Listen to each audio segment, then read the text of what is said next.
সালামু আলাইকুম ভিউয়ার্স, যে যেখান থেকে আমার এই ভিডিওটি দেখছেন সকলকে জানাই আন্তরিক শুভেচ্ছা অভিনন্দন। তো আজকে আপনাদের সাথে আমি লাল তেলাপিয়া চাষ করে দেখাবো। আপনারা দেখতে পাচ্ছেন যে এখানে জাল হাঁফা দিয়ে জাল টানা হচ্ছে, এখানে লাল তেলাপিয়া তোলা হবে। তো আপনারা লক্ষ্য করতে পারছেন এখানে লাল তেলাপিয়া তোলা হবে, লাল তেলাপিয়া আপনারা দেখতে পাবেন।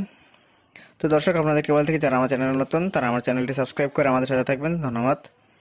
তো আপনারা দেখতে পাচ্ছেন যে লাল তেলাপিয়া, আপনারা দেখেন এই লাল তেলাপিয়া, এই লাল তেলাপিয়ার বয়সগুলো হচ্ছে 3.5 মাস। আপনারা দেখতে পাচ্ছেন এগুলো 3.5 মাস বয়সের লাল তেলাপিয়া।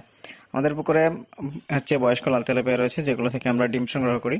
তো আপনাদেরকে এগুলো দেখানোর জন্য তোলা হয়েছে যে আমাদের তেলাপিয়া এগুলো কিরকম আসে আর কি, কত দিনে কত আসে, সেই সাইজগুলো আপনাদেরকে দেখানোর জন্য মূলত এই ভিডিওটি করা।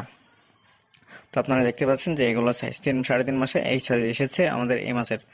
তো আপনারা যারা লাল তেলাপিয়া মাছ চাষ করতে চান, লাল তেলাপিয়া মাছের পোনা খুঁজেন, তারা আমাদের সাথে যোগাযোগ করতে পারবেন। আমাদের কাছে লাল তেলাপিয়া আমরা নিজেদের উৎপাদন করা লাল তেলাপিয়া থাকে। বর্তমানে বাংলাদেশে খুব অল্প সংখ্যক লাল তেলাপিয়া উৎপাদিত হয়, তার মধ্যে আমাদের উৎপাদন করি।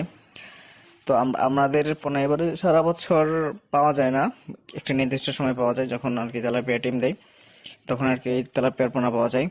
তো আপনারা আগে থেকে বুকিং দিয়ে রাখলে আমরা এই লাল তেলাপিয়ার পোনাগুলো আপনাদেরকে দিতে পারবো। যেহেতু এই লাল তেলাপিয়ার চাহিদা বর্তমানে বেড়েই চলছে, এই সিজনে অনেক মাছ নিয়েছে অনেকে আমাদের কাছ থেকে, এই সিজনে মোটামুটি ভালোই এসেছে রেজাল্ট। তো আপনারা চাইলে নিতে পারেন, লাল তেলাপিয়া চাষ করতে পারবেন। অনেকে লাল তেলাপিয়া শখের বসে চাষ করে, তো আপনারা চাইলেও শখের বসে চাষ করতে পারবেন, কিন্তু এগুলো বাণিজ্যিকভাবে চাষ করা যায়। আমরা বাণিজ্যিকভাবে চাষ করছি, আমরা ইতিমধ্যে ভালোই ফলাফল পেয়েছি। আর বর্তমানে বাংলাদেশের বাজারে এই লাল তেলাপিয়ার একটু কম, তাই যারা লাল তেলাপিয়া চাষ করতে চান তারা আমাদের সাথে যোগাযোগ করতে পারবেন, এবং ভিডিওটি ভালো লাগলে আমাদের শেয়ার করে আমাদের সাথে থাকবেন, ধন্যবাদ।